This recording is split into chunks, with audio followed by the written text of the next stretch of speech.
வணக்கம் நேர்களே. வெயில் காலம் வந்தாலே எங்கடா நொங்கு கிடைக்கும் அப்படின்னு தேடி போய் வாங்கி சாப்பிட்றவங்க நிறைய பேர் இருக்காங்கங்க. அந்த சீசனில் தான் இந்த நொங்கு கிடைக்கும். இந்த பருவங்கள் தான் எவ்வளவு அற்புதமான ஒன்று என்று நினைக்கும் போது அது ஒரு அருமையான விடயம். வெயில் நாளில் தான் நொங்கு விற்பனைக்கு வருது. அந்த பருவத்தில் தான் இந்த நொங்கு முழுமையாக பழமாகி சாப்பிடுவதற்கு ஏற்றதாக அமைகிறது. அதே போன்று பல கனிகளும் மனிதன் வெயிலில் வாடி அதனால் அவன் கஷ்டப்படக்கூடாது என்று சூட்டை தணிக்கும் கனிகள் அந்த பருவத்தில்தான் அறுவடைக்கு வருகிறது. இந்த நொங்கின் சிறப்பு எல்லோருக்கும் தெரிந்த விடயமாக இருந்தாலும் இது சூட்டை தணிக்கிறது, செரிமானத்தை மேம்படுத்துகிறது, உடலுக்கு மிகவும் நல்லது என்பதையும் தாண்டி இதில் தனி சிறப்புகள் நிறைய அடங்கியிருக்கின்றது.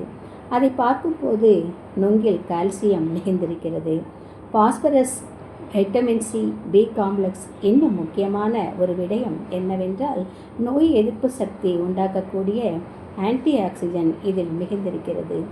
நமது சருமத்தை ஆரோக்கியமாக வைத்துக்கொள்ள இது மிகவும் உதவுகிறது. சிலருக்கு பணச்சிக்கல் இருக்கிறதோ இல்லையோ, மலச்சிக்கல் இருக்கிறது.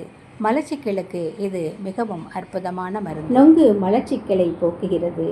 கர்ப்பிணிகளுக்கு இது ரொம்ப ரொம்ப நல்லது என்றும் சொல்லப்படுகிறது. அந்த காலத்தில் பார்த்தோமானால் நொங்கை இப்படித்தான் கட்டி தருவார்கள். இந்த பணமட்டையில் வைத்து கட்டி தருவதால் நொங்கின் சுவை இன்னும் அதிகமாக கூடுகிறது.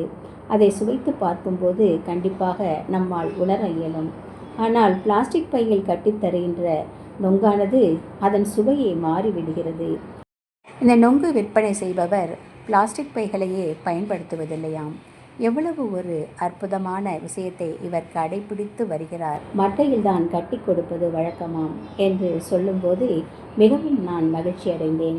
இவர் போன்ற சமூக அக்கறை கொண்ட மனிதர்களை பார்ப்பதே மிக மிக அரிதாக இருக்கிறது.